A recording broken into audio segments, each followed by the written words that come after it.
આપનું સ્વાગત છે. આજે આપણી પાસે એક શ્રોતાએ મોકલેલા કેટલાક ખૂબ જ એમ કહી શકાય કે ઊંડાણપૂર્વકના સ્ત્રોતો છે. હા, અને તે એક એવા પ્રશ્નની આસપાસ ફરે છે જે ઘણા લોકોને મૂંઝવતો હોય છે.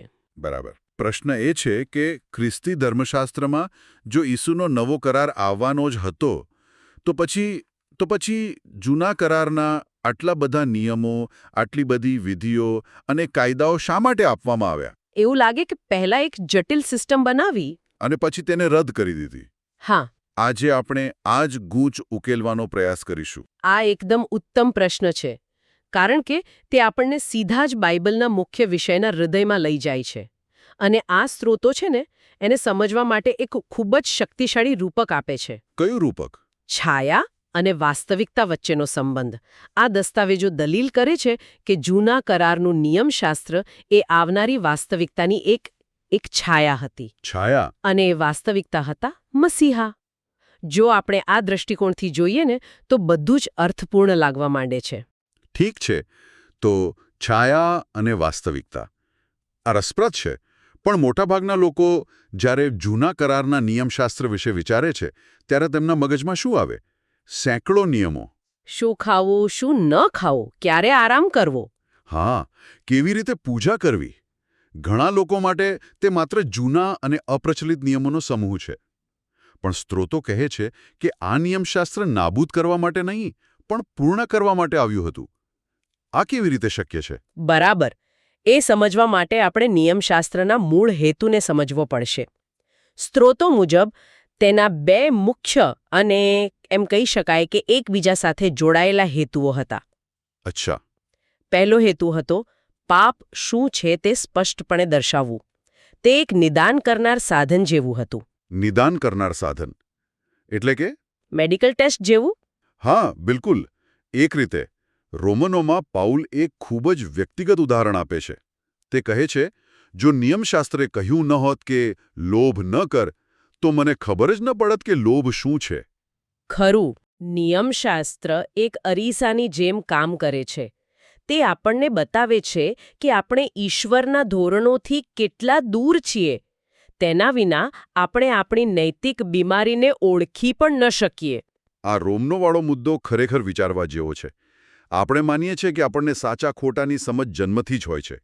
પણ સ્ત્રોત કહે છે કે લોભ જેવી આંતરિક ભાવનાને પણ પાપ તરીકે ઓળખવા માટે પણ એક બાહ્ય નિયમની જરૂર પડી.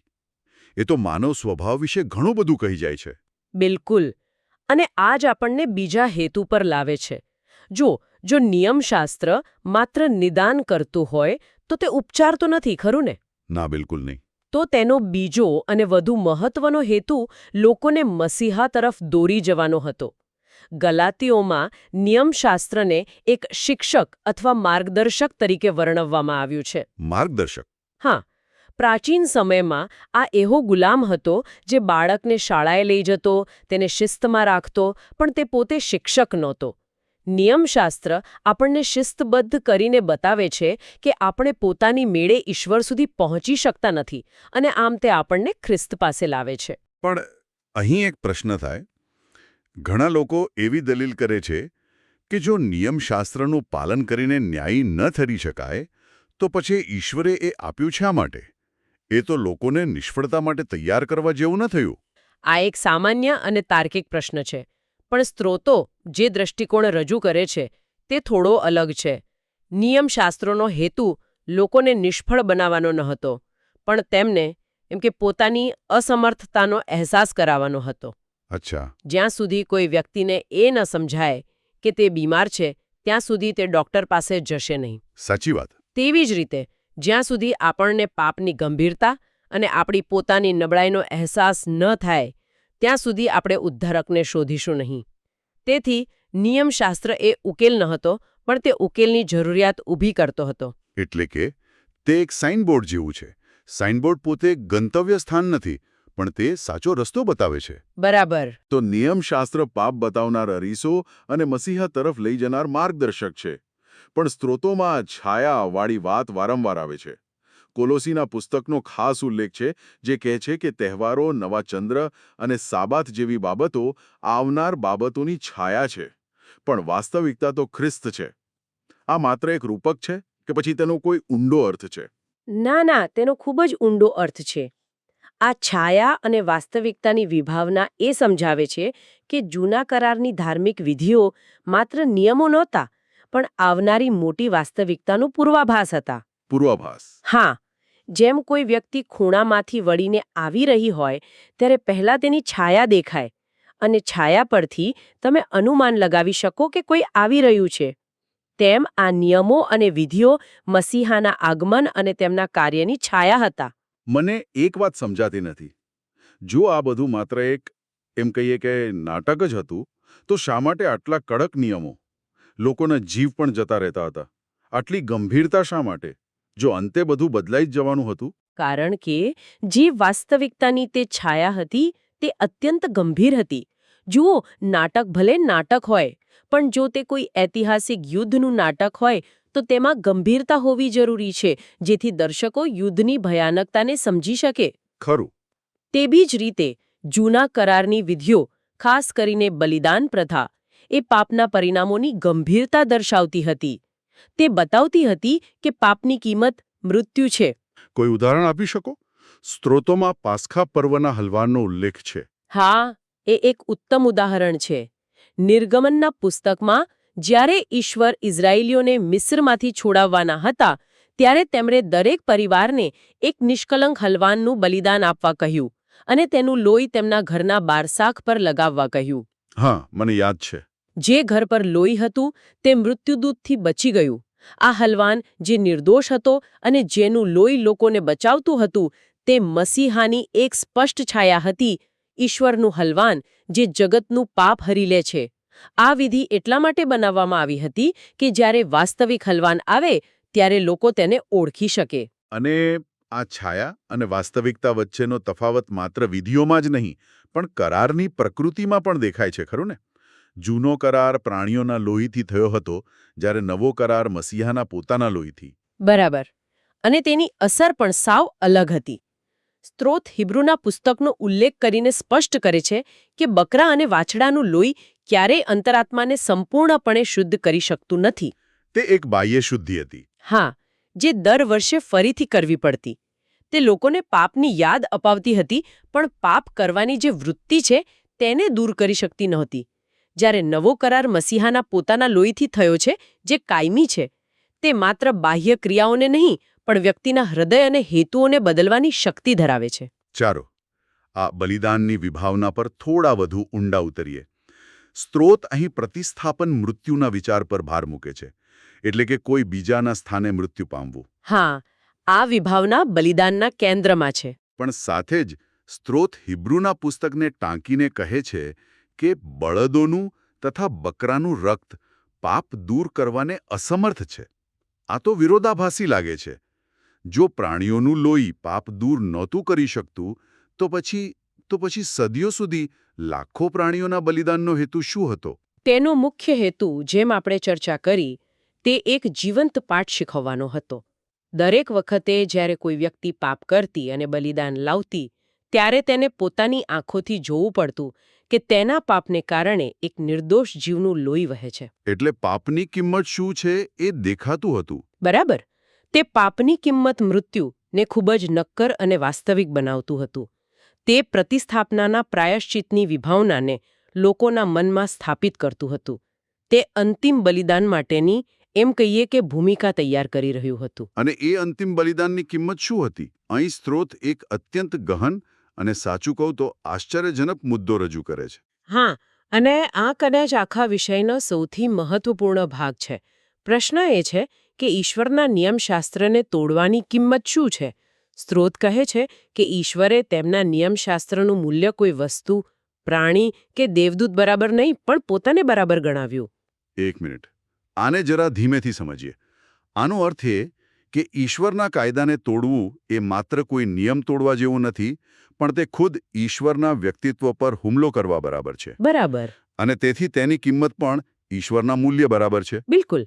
આનો અર્થ એ થયો કે નિયમશાસ્ત્રને તોડવાથી જે દેવું ઊભું થયું તે એટલું મોટું હતું કે કોઈ પણ મનુષ્ય કે સૃષ્ટિની કોઈ પણ વસ્તુ તેને ચૂકવી શકે તેમ નહોતી.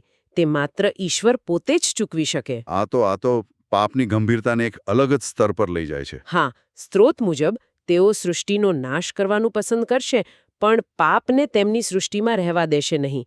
તેથી ઉકેલ એ હતો કે ઈશ્વરે પોતે જ માનવ અવતારમાં આવીને તે કિંમત ચૂકવી.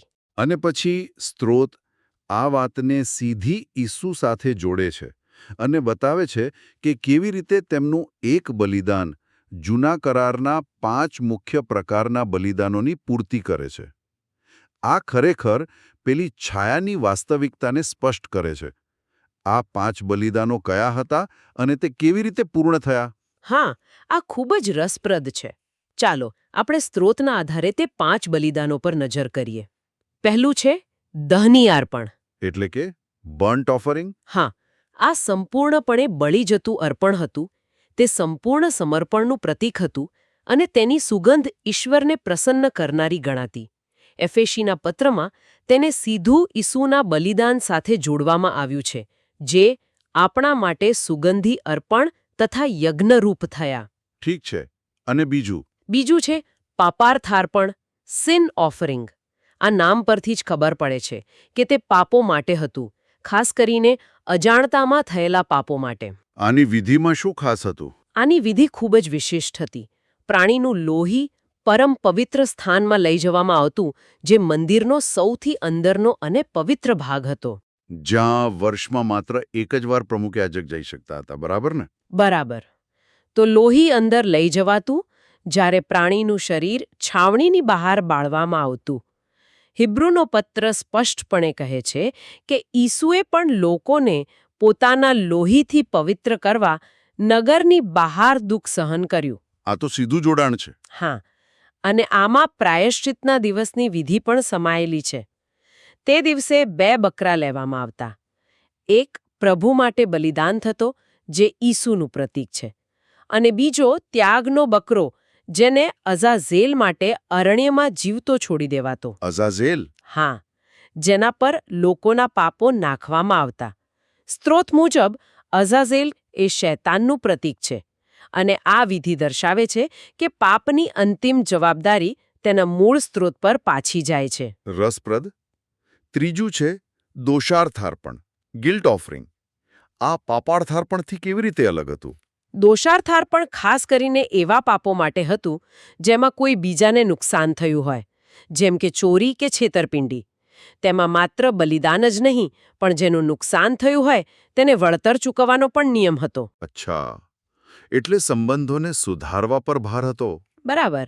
અને યશાયાના પુસ્તકમાં મસીહા વિશે ભવિષ્યવાણી છે કે તેમનો જીવ દોષને માટે અર્પણ બનશે. ઈસુનું બલિદાન ઈશ્વર અને મનુષ્ય વિરુદ્ધના આપણા બધા દોષોને આવરી લે છે. ચોથું, શાંત્યર્પણ, પીસ ઓફરિંગ. આ નામ સૂચવે છે તેમ સમાધાન માટે હશે. બિલકુલ. આ એકમાત્ર બલિદાન હતું જેનો ભાગ અર્પણ કરનાર વ્યક્તિ પણ ખાઈ શકતી હતી. આ બલિદાન પછી લોકો સાથે મળીને ભોજન કરતા, જે ઈશ્વર સાથેની શાંતિ અને સંગતનું પ્રતીક હતું. અને કોલોસીનો પત્ર કહે છે કે ઈસુએ વધસ્તંભ પર વહેવડાવેલા પોતાના લોહી દ્વારા શાંતિ સ્થાપી. અને છેલ્લું, પાંચમું, ખાદ્યાર્પણ, ગ્રેન ઓફરિંગ. આમાં તો લોહી નહોતું, તે અનાજનું અર્પણ હતું. આ કેવી રીતે ઈસુ સાથે જોડાય છે? આ અર્પણ ઈશ્વરે આપેલી જોગવાઈ અને ફસલ માટે આભાર માનવાનું પ્રતીક હતું. સ્ત્રોત તેને ઈસુના પુનરુત્થાન સાથે જોડે છે. પુનરુત્થાન સાથે? કેવી રીતે? 1 કોરિન્થીના પત્રમાં ઈસુને મૃત્યુમાંથી સજીવન થનારાઓમાં પ્રથમ ફળ કહેવાયા છે. જેમ પ્રથમ ફળની લણણી બાકીની આખી ફસલની ગેરંટી આપે છે, તેમ ઈસુનું પુનરુત્થાન વિશ્વાસીઓના પુનરુત્થાનની ગેરંટી આપે છે. વાહ! અને આ અર્પણની 2 ખાસિયતો પણ મહત્વની છે. તેમાં ખમીર નહોતું, જે બાઇબલમાં પાપનું પ્રતીક છે, જે ઈસુના નિષ્પાપ જીવનને દર્શાવે છે. અને તેમાં હંમેશા મીઠું ઉમેરવામાં આવતું, જે ઈશ્વરના અફર કરારનું પ્રતીક છે. આ તો અદ્ભુત છે. મતલબ કે જૂના કરારમાં જે 5 અલગ અલગ જટિલ વિધિઓ હતી, તે ખરેખર એક જ ઘટનાના, એમ કહી શકાય કે 5 જુદા જુદા ખૂણાઓથી લેવાયેલા ફોટોગ્રાફ્સ જેવી હતી. અને એ ઘટના હતી મસીહાનું બલિદાન. તમે બરાબર સમજ્યા. આનાથી તો આખી વ્યવસ્થાનો અર્થ જ બદલાઈ જાય છે. તે હવે માત્ર નિયમોનો સંગ્રહ નથી, પણ એક ઊંડા અર્થવાળી વાર્તા બની જાય છે. હા, તે બધા અલગ અલગ પાસાઓ, સંપૂર્ણ સમર્પણ, પાપની કિંમત, દોષનું નિવારણ, ઈશ્વર સાથે શાંતિ અને નવા જીવનની આશા, આ બધું જ ખ્રિસ્તના એક જ બલિદાનમાં પૂર્ણ થાય છે. ઠીક છે, તો છાયા વાસ્તવિકતામાં રૂપાંતરિત થઈ, બલિદાનની વ્યવસ્થા પૂર્ણ થઈ. પણ આ બધાનો સામાન્ય લોકોના રોજિંદા જીવન માટે શું અર્થ થાય છે? તે સમયે નિયમશાસ્ત્ર બહાયા હતું, પથ્થરની પાટીઓ પર લખેલું. હવે શું અલગ છે? એવું તો નથી કે લોકો પાપ કરવાનું બંધ કરી દે છે? આ સૌથી મોટો અને કહી શકાય કે ક્રાંતિકારી બદલાવ છે. નવો કરાર આંતરિક છે. જૂનો કરાર કહેતો હતો આમ કર, આમ ન કર, પણ તે એ કરવાની આંતરિક શક્તિ કે ઈચ્છા નહોતો આપતો. એક બાહ્ય માળખું હતું. બરાબર. હવે સ્ત્રોત મુજબ ઈશ્વર પોતે છેલ્લા આદમ તરીકે આવ્યા અને નિયમશાસ્ત્રના જીવંત સ્વરૂપ બન્યા. યોહાનના પુસ્તકમાં કહ્યું છે, શબ્દ દેહધારી થયો અને આપણી વચ્ચે વસ્યો. તો શું એનો અર્થ એ છે કે લોકો હવે નિયમશાસ્ત્રને વાંચવાને બદલે જોઈ શકતા હતા? બિલકુલ. એક યોહાનમાં યોહાન કહે છે કે અમે જીવનના શબ્દને સાંભળ્યો, અમારી પોતાની આંખોથી જોયો અને અમારા પોતાના હાથથી સ્પર્શ કર્યો. નિયમશાસ્ત્ર હવે માત્ર પથ્થરની પાટી પર લખેલા અક્ષરો નહોતા, પણ એક જીવંત વ્યક્તિ હતા. એટલે લોકો જોઈ શકતા હતા કે ઈશ્વરને પ્રેમ કરવો અને પડોશીને પ્રેમ કરવો એ વ્યવહારમાં કેવો દેખાય છે. હા, પ્રેમ, દયા, ક્ષમા અને સત્ય, આ બધું તેમણે જીવીને બતાવ્યું. પણ આ માત્ર એક બાહ્ય ઉદાહરણ નથી, ખરું ને? કારણ કે માત્ર કોઈ સારા વ્યક્તિને જોઈને સંપૂર્ણપણે તેના જેવા બની જવું તો લગભગ અશક્ય છે. આપણે બધાએ નવા વર્ષના સંકલ્પો કર્યા છે અને જાણીએ છીએ કે તે કેટલા દિવસ ચાલે છે. સાચી વાત. અને અહીં જ નવા કરારની શક્તિ રહેલી છે. તે માત્ર એક સારું ઉદાહરણ પૂરું નથી પાડતું, પણ તેને અનુસરવાની શક્તિ પણ આપે છે. કેવી રીતે?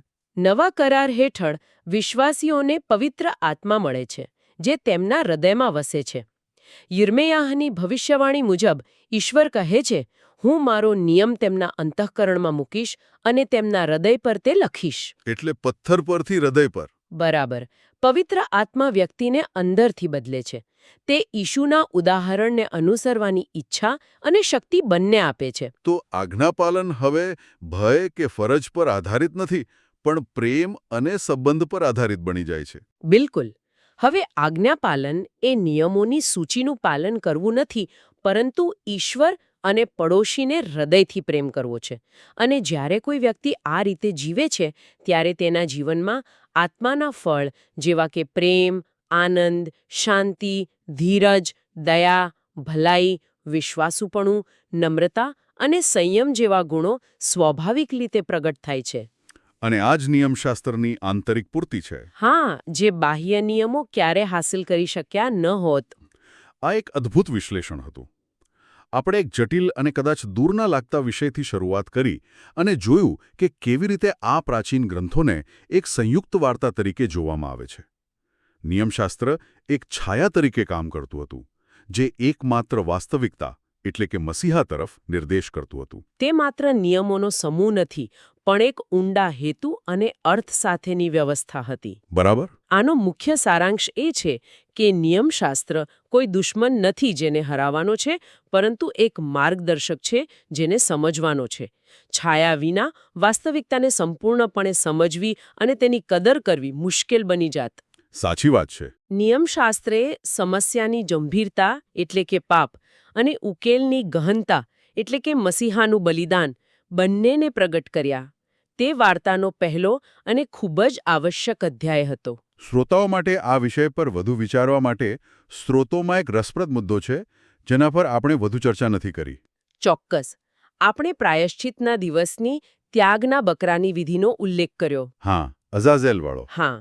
આ વિધિમાં લોકોના પાપોને પ્રતિકાત્મક રીતે અઝાઝેલ નામના બકરા પર સ્થાનાંતરિત કરવામાં આવતા અને તેને અરણ્યમાં છોડી દેવામાં આવતો. સ્ત્રોત મુજબ અઝાઝેલ શૈતાનનું પ્રતીક છે. આ વિધિ દર્શાવે છે કે લાલચ અને પાપની અંતિમ જવાબદારી તેના મૂળ સ્ત્રોત પર પાછી ફરે છે. તો શ્રોતાઓ માટે વિચારવા જેવો પ્રશ્ન શું છે? પ્રશ્ન એ છે કે લાલચના મૂળ વિશેની આ સમજ કે તે બહારથી આવે છે, તે પાપ સામેના વ્યક્તિગત સંઘર્ષ પ્રત્યેના દૃષ્ટિકોણને કેવી રીતે બદલી શકે છે?